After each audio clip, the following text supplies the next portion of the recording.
ਸਤਿ ਸ਼੍ਰੀ ਅਕਾਲ ਸਾਰਿਆਂ ਨੂੰ। ਮੈਂ ਨਵਨੀਤ ਫਤਿਹਗੜ੍ਹ ਤੇ ਤੁਹਾਡਾ ਸਵਾਗਤ ਹੈ। ਕੰਬਾਈਨਡ ਐਡਮਿਨਿਸਟ੍ਰੇਟਿਵ ਸਰਵਿਸਿਜ਼ ਐਗਜ਼ਾਮੀਨੇਸ਼ਨ 2023 ਯਾਨੀ ਕਿ ਕੇਸ 2023 CSIR ਦੀ ਸਪੈਸ਼ਲ ਰਿਕਰੂਟਮੈਂਟ ਹੈ, ਜਿਹਦੇ ਵਿੱਚ 76 ਪੋਸਟਾਂ ਜਿਹੜੀਆਂ ਗਜ਼ਟਿਡ ਪੋਸਟਾਂ ਨੇ ਸੈਕਸ਼ਨ ਆਫਿਸਰਸ ਦੀਆਂ ਔਰ 368 ਨॉन ਗਜ਼ਟਿਡ ਬਟ ਬਹੁਤ ਹੀ ਹੈਂਡਸਮ ਸੈਲਰੀ ਦੇ ਨਾਲ ਜਿਹੜੀਆਂ ਮਤਲਬ ਅਰਾਊਂਡ 44,900 ਜਿਹੜੀ ਸੈਲਰੀ ਹੈ ਸਟਾਰਟਿੰਗ ਹੋਏਗੀ। ਗਜ਼ਟਿਡ ਪੋਸਟ ਦੀ 47,400 ਜਿਹੜੀ ਸੈਲਰੀ ਹੈ ਸਟਾਰਟਿੰਗ ਹੈ।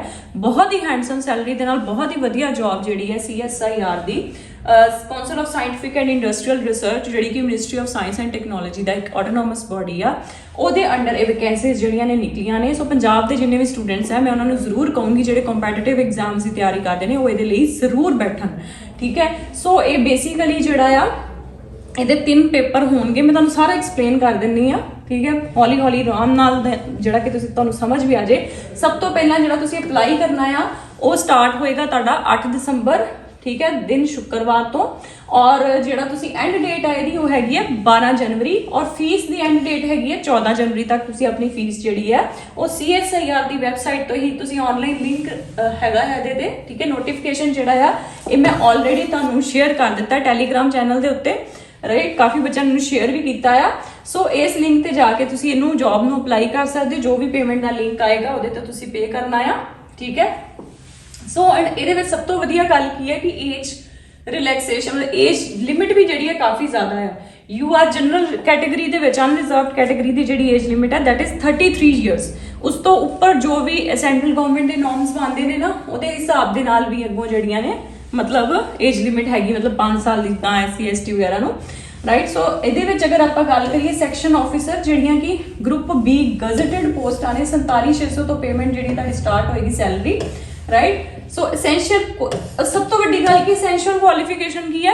ਸਿਰਫ ਇੱਕ ਸਿੰਪਲ ਡਿਗਰੀ, ਇੱਕ ਸਿੰਪਲ ਗ੍ਰੈਜੂਏਸ਼ਨ।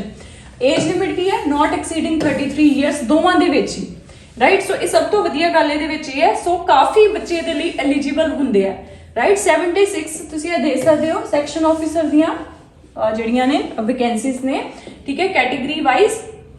ਐਂਡ ਉਸ ਤੋਂ ਬਾਅਦ ਜਿਹੜਾ ਆ ਅਸਿਸਟੈਂਟ ਸੈਕਸ਼ਨ ਆਫਿਸਰ ਦੀਆਂ 368 ਵੈਕੈਂਸੀਜ਼ ਨੇ ਟੋਟਲ, ਰਾਈਟ।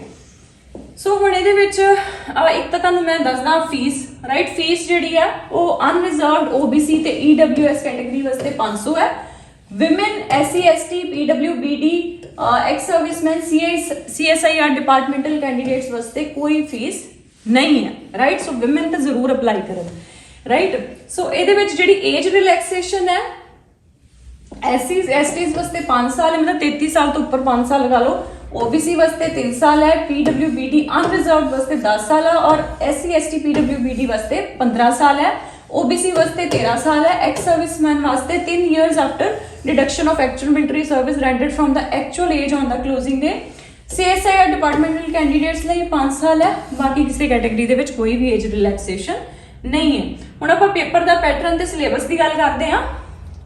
ਜੋ ਪੇਪਰ ਦਾ ਪੈਟਰਨ ਹੈ ਇਹਦੇ ਵਿੱਚ ਬੇਸਿਕਲੀ ਕੀ ਹੈ, 3 ਪੇਪਰ ਨੇ। ਇਹਦੇ ਵਿੱਚ ਜਿਹੜਾ ਸੈਕਸ਼ਨ ਆਫਿਸਰ ਹੈ ਉਹਦਾ ਪੇਪਰ 600 ਨੰਬਰ ਦਾ ਹੋਏਗਾ ਟੋਟਲ, ਔਰ ਜਿਹੜਾ ਅਸਿਸਟੈਂਟ ਸੈਕਸ਼ਨ ਆਫਿਸਰ ਹੈ ਉਹਦਾ ਪੇਪਰ ਜਿਹੜਾ ਆ ਉਹ 500 ਨੰਬਰ ਦਾ ਹੋਏਗਾ। ਔਰ ਉਹ ਕਿਸ ਤਰ੍ਹਾਂ ਉਹਦਾ ਦੱਸਦੀ ਹਾਂ ਮੈਂ ਤੁਹਾਨੂੰ। ਜਿੱਦਾਂ ਇਹਦੇ ਵਿੱਚ ਸਭ ਤੋਂ ਪਹਿਲਾਂ ਆਪਾਂ ਗੱਲ ਕਰੀਏ general awareness and English language and comprehension the, common ਹੈ ਦੋਵਾਂ ਦੇ ਵਿੱਚ, ਸੈਕਸ਼ਨ ਆਫਿਸਰ ਵੀ ਤੇ ਅਸਿਸਟੈਂਟ ਸੈਕਸ਼ਨ ਆਫਿਸਰ ਦੇ ਵਿੱਚ ਵੀ। ਸੋ ਜਨਰਲ ਅਵੇਅਰਨੈਸ ਦੇ ਵਿੱਚ 100 ਮਲਟੀਪਲ ਚੋਇਸ ਕੁਐਸਚਨ ਹੋਣਗੇ with negative marking of 1/3 0.33 marks ਦੀ ਨੈਗੇਟਿਵ ਮਾਰਕਿੰਗ ਹੋਏਗੀ for every wrong answer. 150 number ਦਾ ਇਹ ਹੋਏਗਾ, 2 ਘੰਟੇ ਦਾ ਪੇਪਰ ਹੋਏਗਾ। ਉਸ ਤੋਂ ਬਾਅਦ ਇਹਦੇ ਨਾਲ ਇੰਗਲਿਸ਼ ਲੈਂਗੁਏਜ ਤੇ ਕੰਪਰੀਹੈਂਸ਼ਨ ਦਾ ਵੀ ਪੇਪਰ ਹੋਏਗਾ ਜਿਹਦੇ ਵਿੱਚ 50 ਆਬਜੈਕਟਿਵ ਟਾਈਪ ਕੁਐਸਚਨ ਹੋਣਗੇ, 1/3 ਨੈਗੇਟਿਵ ਮਾਰਕਿੰਗ। ਸੋ ਟੋਟਲ ਮਤਲਬ 100 ਕੁਐਸਚਨ ਆ ਤੇ 50 ਕੁਐਸਚਨ ਆ ਹੋ ਗਏ, ਠੀਕ ਹੈ। ਸੋ ਟੋਟਲ ਕਿੰਨੇ ਹੋ ਗਏ? 150। ਉਸ ਤੋਂ ਬਾਅਦ ਪੇਪਰ 2 ਜਿਹੜਾ ਹੋਏਗਾ ਉਹ ਹੋਏਗਾ ਜਨਰਲ ਇੰਟੈਲੀਜੈਂਸ ਰੀਜ਼ਨਿੰਗ ਤੇ ਮੈਂਟਲ ਐਬਿਲਿਟੀ 200 ਨੰਬਰ ਦਾ, ਜਿਹਦੇ ਵਿੱਚ 200 ਆਬਜੈਕਟਿਵ ਟਾਈਪ ਕੁਐਸਚਨ ਹੋਣਗੇ with 1/3 of negative marking for every wrong answer. ਔਰ ਇਹਦਾ ਜਿਹੜਾ ਟਾਈਮ ਹੋਏਗਾ ਦੈਟ ਇਜ਼ 2.5 ਘੰਟੇ, ਠੀਕ ਹੈ, 2 hours 30 minutes। ਉਸ ਤੋਂ ਬਾਅਦ ਪੇਪਰ 1 ਤੇ ਪੇਪਰ 2 ਦੇ ਬੇਸਿਸ ਤੇ ਜੋ ਮੈਰਿਟ ਬਣੇਗੀ ਉਸ ਮੈਰਿਟ ਦੇ ਹਿਸਾਬ ਨਾਲ ਜੋ ਕਟ ਆਫ ਜਾਏਗੀ ਉਹਦੇ ਜਿਹੜੇ ਸਿਲੈਕਟਡ ਕੈਂਡੀਡੇਟਸ ਨੇ ਉਹ ਪੇਪਰ 3 ਦੇ ਵਿੱਚ ਬੈਠਣਗੇ। ਪੇਪਰ 3 ਜਿਹੜਾ ਆ ਇਹ ਡਿਸਕ੍ਰਿਪਟਿਵ ਹੋਏਗਾ ਜਿਹਦੇ ਵਿੱਚ ਇੰਗਲਿਸ਼ ਤੇ ਹਿੰਦੀ ਦਾ ਜੋ ਵੀ ਹੈ ਸਿਲੇਬਸ ਆਏਗਾ ਉਹ ਆਪਾਂ ਹੁਣੇ ਡਿਸਕਸ ਕਰਦੇ ਹਾਂ, ਠੀਕ ਹੈ। सो ये जिहड़ा 150 मार्क्स का होएगा। सो टोटल देखा जाए तो 150 300 प्लस 200 राइट। सो ये हो गया तुहाडा सैक्शन ऑफिसर का, असिस्टेंट सैक्शन ऑफिसर का 500 नंबर का। प्लस ये जिहड़े असिस्टेंट सैक्शन ऑफिसर्स ने उन्हां लई कंप्यूटर प्रोफिशिएंसी टेस्ट भी होगा 100 नंबर का, सिर्फ असिस्टेंट सैक्शन ऑफिसर्स लिए, ठीक है। और ये जिहड़ा होएगा एक क्वालीफाइंग होएगा। लेकिन जेडे अपने हैगे ने सैक्शन ऑफिसर जानी कि गजटेड पोस्ट है जेडी, ਉਹਦੇ ਵਾਸਤੇ ਜਿਹੜੀ ਹੈ ਉਹ ਇੰਟਰਵਿਊ ਹੋਏਗੀ 100 ਨੰਬਰ ਦੀ। ਅਸਿਸਟੈਂਟ ਸੈਕਸ਼ਨ ਆਫੀਸਰ ਦੇ ਵਿੱਚ ਕੰਪਿਊਟਰ ਪ੍ਰੋਫੀਸ਼ੀਐਂਸੀ ਟੈਸਟ ਹੋਏਗਾ ਔਰ ਸੈਕਸ਼ਨ ਆਫੀਸਰਸ ਦੇ ਲਈ ਜਿਹੜਾ ਆ 100 ਨੰਬਰ ਦੀ ਇੰਟਰਵਿਊ ਹੋਏਗੀ। ਹੁਣ ਇਹਦੇ ਸੀਪੀਟੀ ਦੇ ਨੰਬਰ ਜਿਹੜੇ ਆ ਨਹੀਂ ਪੈਣੇ ਫਾਈਨਲ, ਇਹ ਸਿਰਫ ਕੁਆਲੀਫਾਈਂਗ ਹੈ, ਤੁਸੀਂ ਕੁਆਲੀਫਾਈ ਕਰਨਾ ਹੈ। ਲੇਕਿਨ ਇੰਟਰਵਿਊ ਦੇ ਨੰਬਰ ਜਿਹੜੇ ਆ ਸੈਕਸ਼ਨ ਆਫੀਸਰਸ ਲਈ ਪੈਣੇ ਨੇ। ਸੋ ਇਸ ਕਰਕੇ ਜਿਹੜਾ ਸੈਕਸ਼ਨ ਆਫੀਸਰ ਦਾ ਪੇਪਰ ਹੈ ਟੋਟਲ 600 ਨੰਬਰ ਦਾ ਹੋਏਗਾ। 150 नंबर का GS and English language, 150 number की है तुहाडा इंग्लिश जो भी डिस्क्रिप्टिव इंग्लिश हिंदी का, ठीक है 300 ते 200 नंबर का तुहाडा general intelligence and mental ability right. So ये टोटल हो गया 500 जिहड़ा कि दोवां लई कॉमन है। उस तो बाद 100 नंबर की इंटरव्यू होएगी सिर्फ सैक्शन ऑफिसर्स जिहड़ा गजटेड पोस्ट लिए अप्लाई करेंगे, जिहड़े 76 पोस्टां लिए अप्लाई करेंगे। जिहड़े 368 पोस्टां लिए अप्लाई करेंगे उन्हां लई कोई भी इंटरव्यू नहीं है, पर उन्होंने की है कंप्यूटर प्रोफिशिएंसी टेस्ट है जिहड़ा कि सिर्फ क्वालीफाइंग है, जिहदे नंबर फाइनल लिस्ट दे विच नहीं पैने। सो सैक्शन ऑफिसर की जिहड़ी फाइनल कट ऑफ की जिहड़ी बनेगी वो 600 चों बनेगी, जबकि असिस्टेंट सैक्शन ऑफिसर्स की जिहड़ी फाइनल कट ऑफ है वो 500 दे विचों बनेगी राइट। बट सबजैक्ट टू कि उन्होंने अपना पेपर क्वालीफाई जरूर किया होना चाहिए कंप्यूटर का। हुण इस सिलेबस आपां देखिए तो सिलेबस बड़ा वैसे सिंपल जिहा है। सो सब तो पहला जिहड़ा पेपर होना पेपर 1 जनरल अवेयरनेस ते इंग्लिश लैंग्वेज कॉम्प्रीहेंशन 150 नंबर का। ਉਹਦੇ ਵਿੱਚ ਜਿਵੇਂ 100 ਨੰਬਰ ਦੀ ਜਿਹੜੀ ਹੈ ਜੀਕੇ ਹੈ ਤੇ ਜੀਕੇ ਦੇ ਵਿੱਚ ਕੀ ਹੈ history of India and Indian national movement, Indian constitution मतलब पॉलिटी एंड कॉन्स्टिट्यूशन सारा लक्ष्मीकांत ला लो, ठीक है। दैन उस तो बाद करंट इवेंट्स करंट अफेयर्स सारे के सारे जिन्ने भी नैशनल और इंटरनैशनल इंपॉर्टेंस के। इंग्लिश लैंग्वेज ਦੇ ਵਿੱਚ ਕੀ ਆਣਾ ਹੈ ਕੰਪਰੀਹੈਂਸ਼ਨ, ਡੂ ਐਸ ਡਾਇਰੈਕਟਡ ਯਾਨੀ ਕਿ active passive direct indirect narration ਜਿਹਨੂੰ ਆਪਾਂ ਕਹਿ ਰਹੇ ਹਾਂ, preposition fill ups synonym antonym sentence correction common errors punctuation idioms and phrases मतलब सारा का सारा SSC CGL का सिलेबस ला के चलो तुसी। सो 50 मार्क्स का एक ही है इंग्लिश। ये हो गया सारा सिर्फ और सिर्फ तुहाडा पेपर 1। हुण उस तो बाद पेपर 2 जिहड़ा general intelligence reasoning and mental ability है राइट। सो ये जिहड़ा 200 नंबर का होएगा जिहदे विचों 25 नंबर का तुहाडा रीजनिंग ला के चलो मोटी मोटी, ठीक है। General intelligence reasoning and mental ability 25 number का मैथ्स लगा के चलो जिदा arithmetic and numerical ability.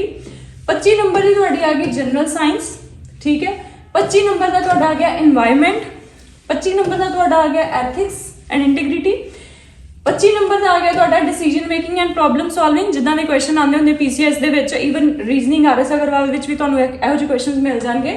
25 number की तुहाडी management principles and practices, BBA की कोई बुक ले लो प्रिंसिपल एंड प्रैक्टिसेस दी बहुत ही बेसिक जिहियां हुंदियां चीज़ां। एंड 25 नंबर की तुहाडी आएगी जोग्राफी। सो बहुत ही एक्सट्रीमली मैं कहूँगी सिंपल जिहा सिलेबस आ, ठीक है, जिहड़ा कि आपां आराम नाल इहनूं कर सकदे आ। सो पेपर 1 ते पेपर 2 तो जिहड़ी कट ऑफ तुहाडी बनेगी ਉਹ 'ਚ ਜਿਹੜਾ ਬੱਚਾ ਸਿਲੈਕਟ ਹੋਏਗਾ ਉਹ पेपर 3 ਦਊਗਾ, ठीक है। पेपर 3 ਦੇ ਵਿੱਚ ਕੀ ਹੈ 100 ਨੰਬਰ ਦਾ ਤੁਹਾਡਾ ਐਸੇ ਰਾਈਟਿੰਗ ਹੋਊਗਾ ਜਿਸ 'ਚ 2 ਕੁਐਸਚਨ ਹੋਣਗੇ, 30 ਨੰਬਰ ਦੀ ਪ੍ਰੈਸੀ ਰਾਈਟਿੰਗ ਹੋਏਗੀ, 1 ਕੁਐਸਚਨ ਹੋਊਗਾ ਤੇ 20 ਨੰਬਰ ਦੀ ਜਿਹੜੀ ਹੈ ਉਹ ਤੁਹਾਡੀ ਲੈਟਰ ਔਰ ਐਪਲੀਕੇਸ਼ਨ ਰਾਈਟਿੰਗ ਹੋਏਗੀ 1 ਨੰਬਰ ਦੀ, ठीक है, इंग्लिश ਜਾਂ हिंदी पेपर। सो इन्ना ही ਜਿਹੜਾ ਆ ਤੁਹਾਨੂੰ ਸਮਝਣ ਦੀ ਲੋੜ ਹੈ। ਬਾਕੀ ਤਾਂ ਤੁਸੀਂ ਇਹਨੂੰ ਜਿਹੜਾ ਆ ਪੜ੍ਹ ਸਕਦੇ ਹੋ, ਸੈਂਟਰ ਸੈਂਟਰਾਂ ਬਾਰੇ ਲਿਖਿਆ ਹੈ ਕਿੱਦਾਂ ਅਪਲਾਈ ਕਰਨਾ ਹੈ, ਚੰਡੀਗੜ੍ਹ ਤੁਹਾਡਾ ਸੈਂਟਰ ਪੰਜਾਬ ਵਾਲਿਆਂ ਦੇ ਉੱਤੇ ਬਣਨਾ ਆ।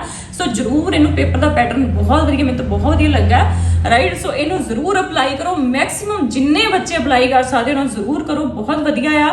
पोस्ट बड़ी वधिया आ, गजटेड पोस्ट और ईवन सैक्शन ऑफिसर की जॉब भी बड़ी वधिया होंदी है।